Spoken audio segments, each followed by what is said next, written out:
yeah, there was a small portion in the back of my mind that I was never going to see my kids again. One day after a mass shooting in Colorado, a 6-year-old girl is among the dead. Well, she was an inspiration for all of us.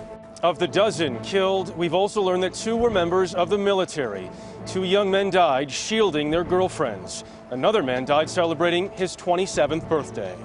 Police entered the gunman's booby-trapped apartment, searching for clues to his motives. Make no mistake, okay, this apartment was designed, I say, based on everything I've seen, to kill whoever entered it. Doctors treat more than 50 people shot in a theater where they became targets. Some of the injuries that we're dealing with and the patients are dealing with right now are going to be permanent.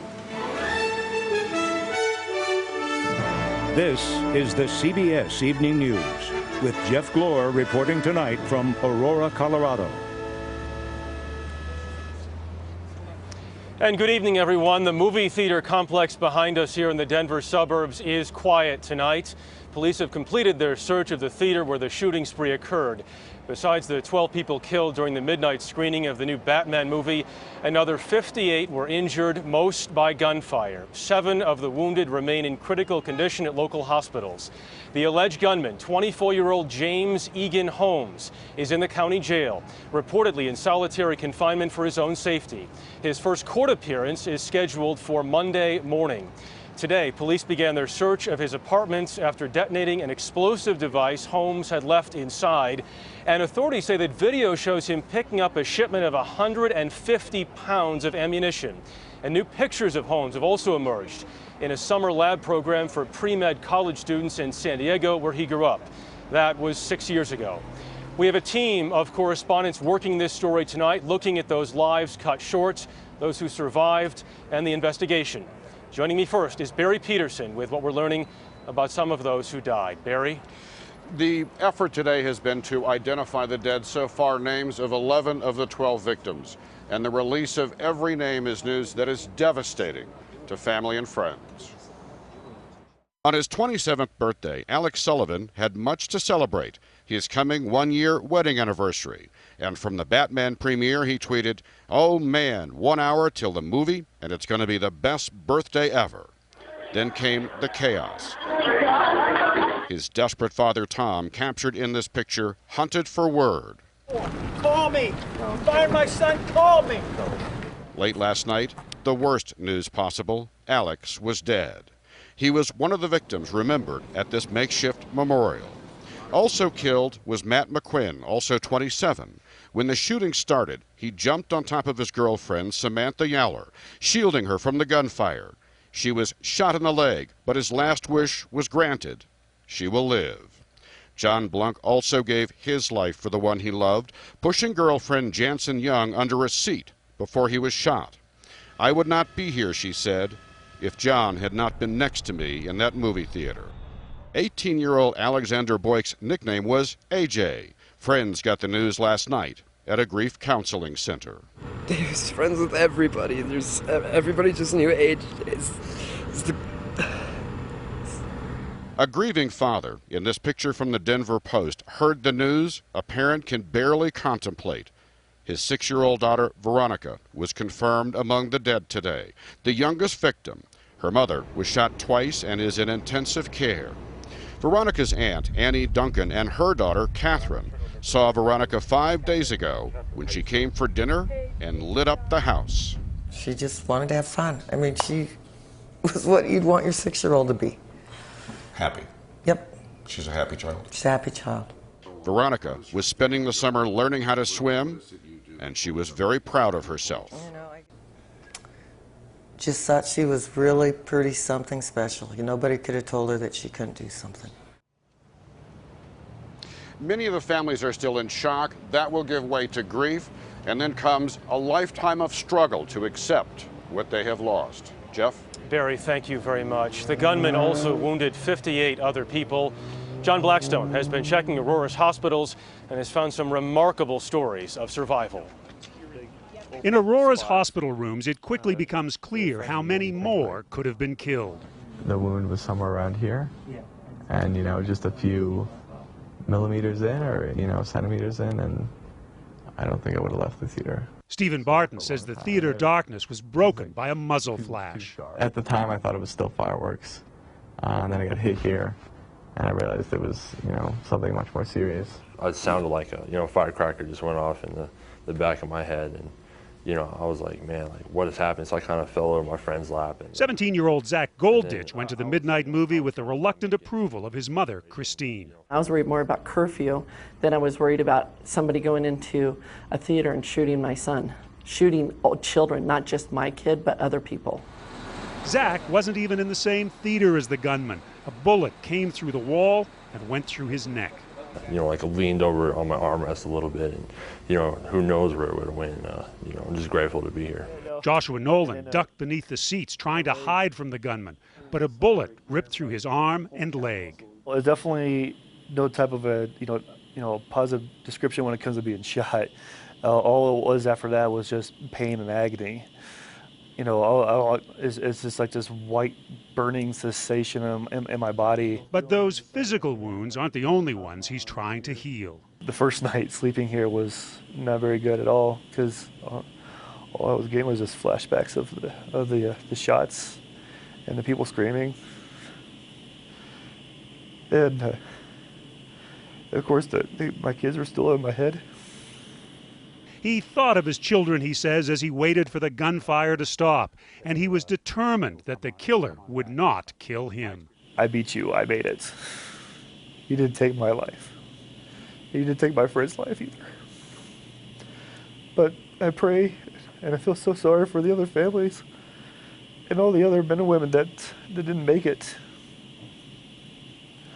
I just can't imagine someone's life being taken away like that. Joshua says his life was probably saved because the gunman's gun seemed to jam just before he got to the row where Joshua was hiding. Jeff? John, thank you. The apartment of accused gunman James Holmes was the focus of an hours-long operation today aimed at disarming the explosive devices he left behind. Jim Axelrod is outside the apartment. Jim, good evening to you. Well, good evening, Jeff. It was a challenging but successful day for investigators here dealing with an apartment they say was booby-trapped in a highly sophisticated manner. After breaking through the windows of James Holmes' apartment, police were able to get a camera inside, revealing a tripwire near the door designed to trigger an explosion.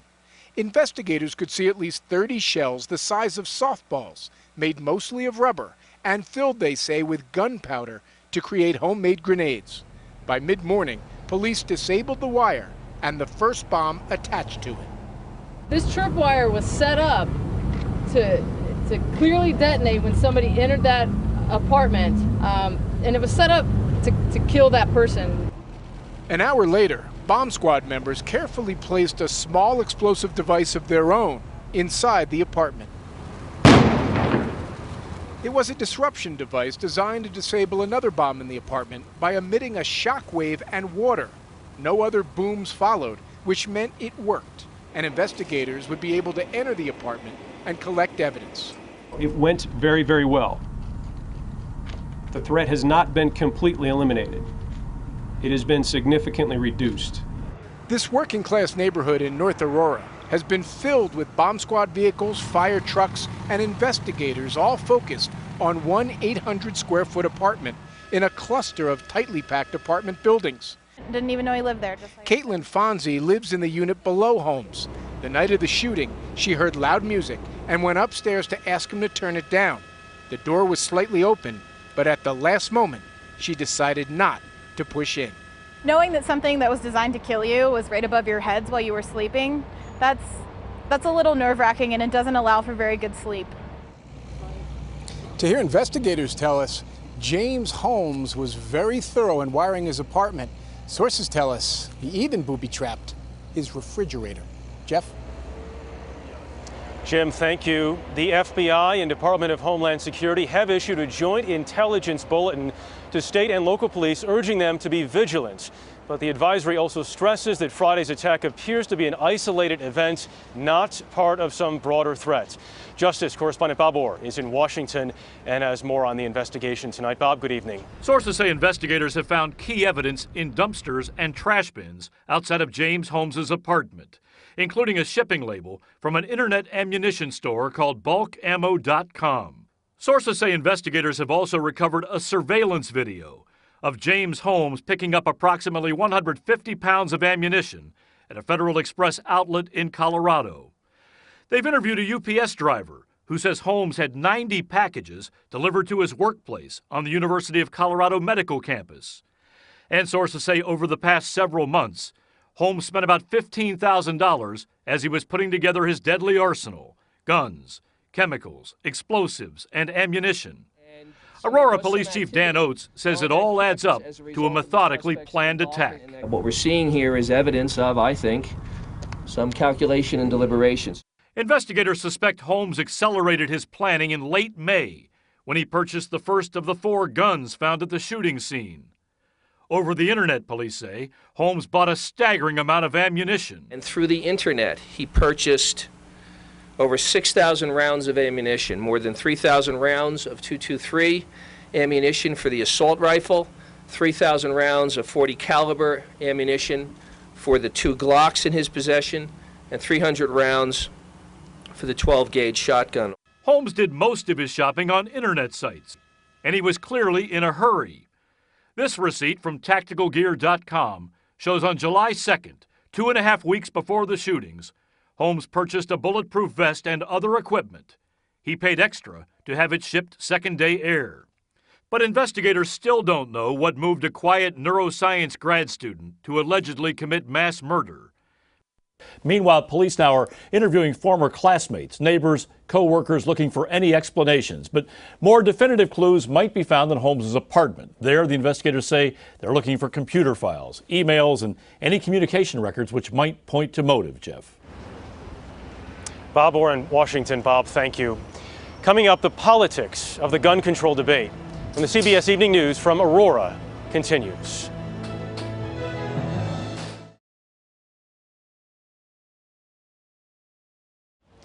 The carnage here in Aurora, Colorado has for some reopened the nation's debate about gun control. The issue came up after the 1999 Columbine massacre, not far from here, but has largely been dormant since former Congresswoman Gabrielle Giffords was shot in 2011. Margaret Brennan is in Washington tonight. Margaret, good evening. Good evening to you, Jeff. And new legislation is a long shot, especially in an election year. And while there is talk about restricting who can own guns, sales of guns themselves are climbing. One day after the mass shooting in Aurora, Colorado, and this Virginia firing range is packed.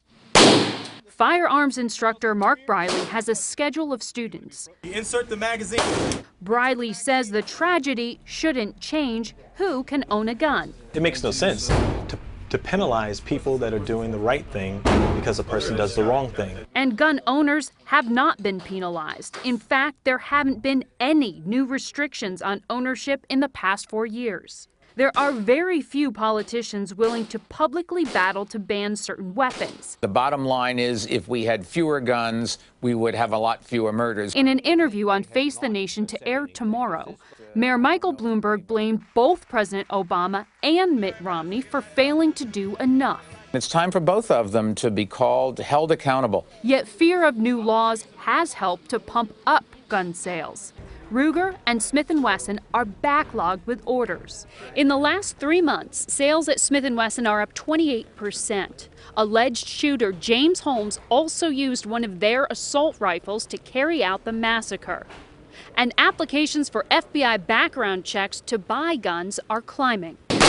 While new laws aren't likely, first-time gun owner Annie Fowler says police should work harder to enforce existing laws for gun buyers. I think there have been some laxes in how it's been done, and I think it's important that it really be done a little bit of rigor. Even if new laws were enacted, it's unlikely that they'd be able to separate gun owners from the nearly 300 million firearms already in U.S. households. Jeff? Margaret Brennan, thank you.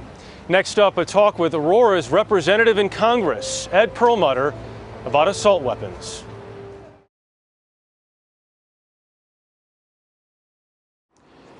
We're back with our coverage in Aurora, Colorado, and we are joined now by Congressman Ed Perlmutter. This is his district. Congressman, good evening. Good to see you, Jeff. We just had a report from Washington. I wonder, in your estimation, does this change the gun control debate in this country? I don't think it changes it, but it certainly keeps it in focus. What happened here at the movie theater right behind us was just a horrific shooting, and with very powerful weaponry, many hundreds and hundreds of rounds of ammunition.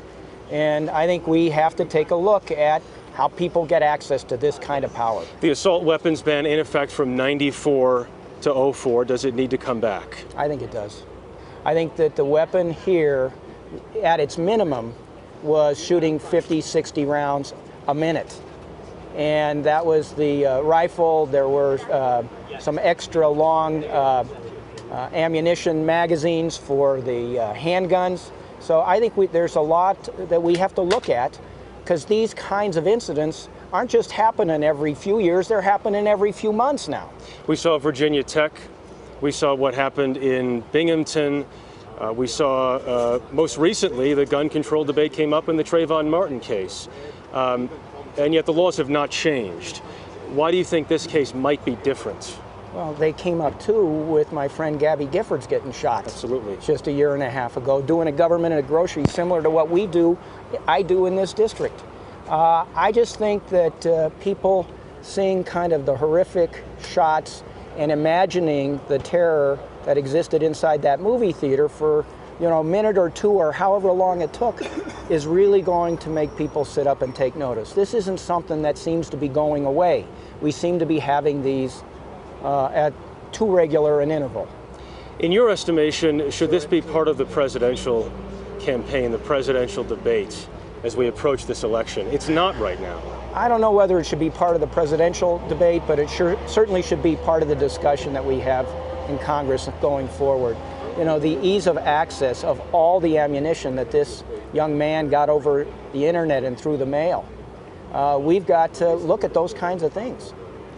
And is there a differentiation here between what he purchased in some of the Colorado gun shops and the ammunition he obviously purchased online?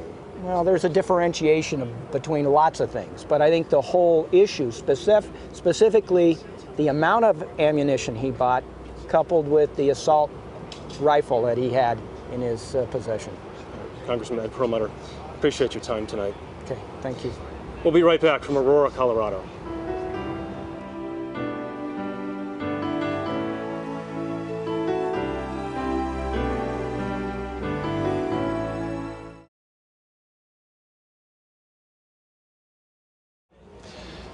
Recapping today's developments here in Aurora, Colorado, a controlled explosion today helped neutralize the booby-trapped apartment of 24-year-old James Holmes, accused in the biggest mass shooting in U.S. history.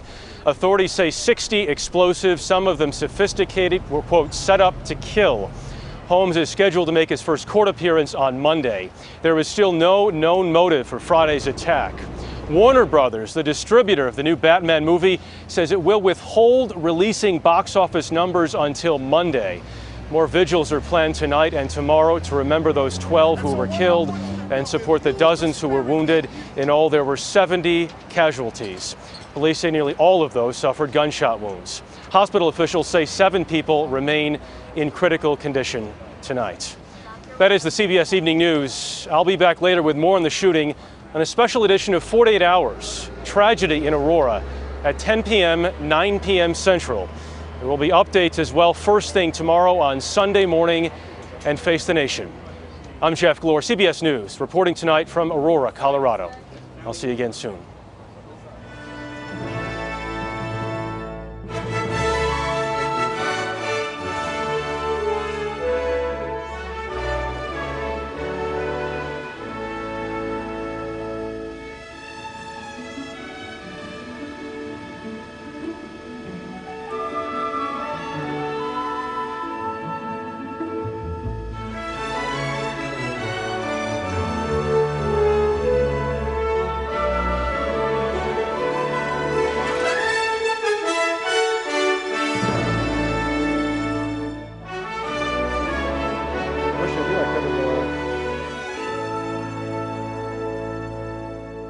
The latest on the Colorado shootings, a talk with New York City Mayor Michael Bloomberg on the politics of gun control on Face the Nation with Bob Schieffer, Sunday.